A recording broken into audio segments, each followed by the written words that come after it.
Well, I know it's been a while since I've posted a video on YouTube. This might have been over a year or so. And I'm in here picking shaggy parasols. These guys are delicious. They're like a portobello mushroom. They've got a white underside. As they get a little older, you'll see brown spores. This one's got a woodlouse in it. I'm going to leave that one. And that can actually drop its spores. It will reproduce. It's not the end of the world to pick a mushroom and drop it. You're not killing it. The mushroom is actually underneath the ground. That's just the fruiting body.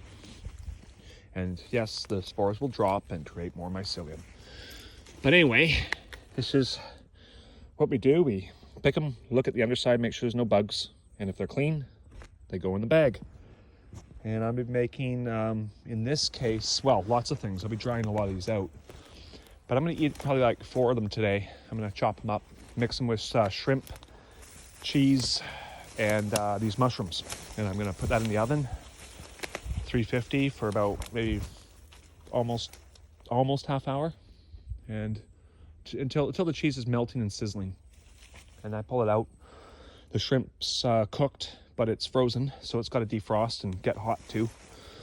And then it's a really good recipe that I like. That's stupid simple. But where you got to look is where the cedar trees meet the deciduous.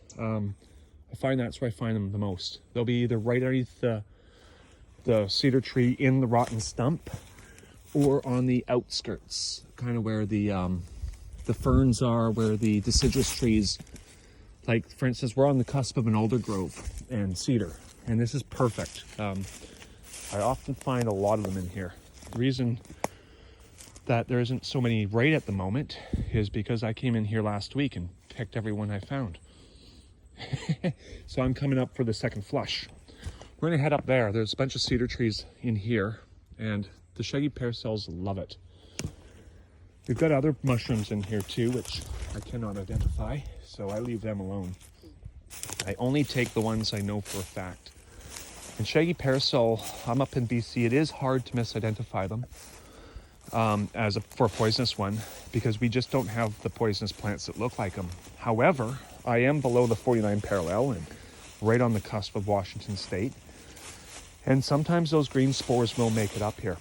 And they're pretty easy to identify because they don't have that shaggy top like these ones do. They have more of like mild scales. They're not as scaly as these mushrooms we have up here called the shaggy parasol. What they have in Washington is the green spore parasol. And I'm sure shaggy parasols grow there too. But just be careful, because they are creeping up here with climate change and whatnot. So yeah, don't let anyone say they're definitely not here, because I don't think they know what they're talking about. Yeah, there's a lot of people, know-it-alls, who actually really don't know it all. And I try not to be one of these people. I try very hard to keep an open mind to things as well, but if I know something solid, I mean, I do know it, and I'll keep it to it until someone can prove me wrong. But it's got to be sensible proof, not just because you say so and your book says so, because that's a book, that's literature. It's not always accurate. It's just an opinion. But anyway, we're headed up. We're going up here right to where I believe we may find some more of these delicious mushrooms. And this would be a good spot to start looking, because here we are. We're in the zone, which I don't see any right at the moment. But I got faith. I have faith. Wouldn't be surprised if there'll be some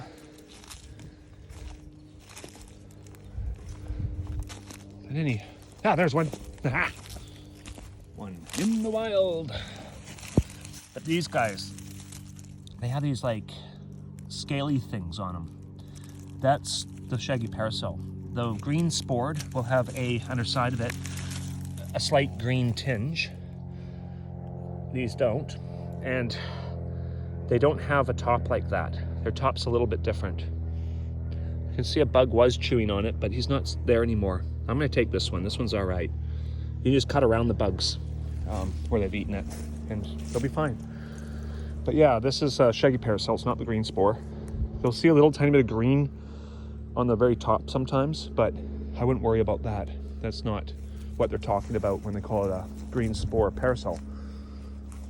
So, anywho, I think I got enough for today. I'm gonna look around just a little bit more, but definitely got enough.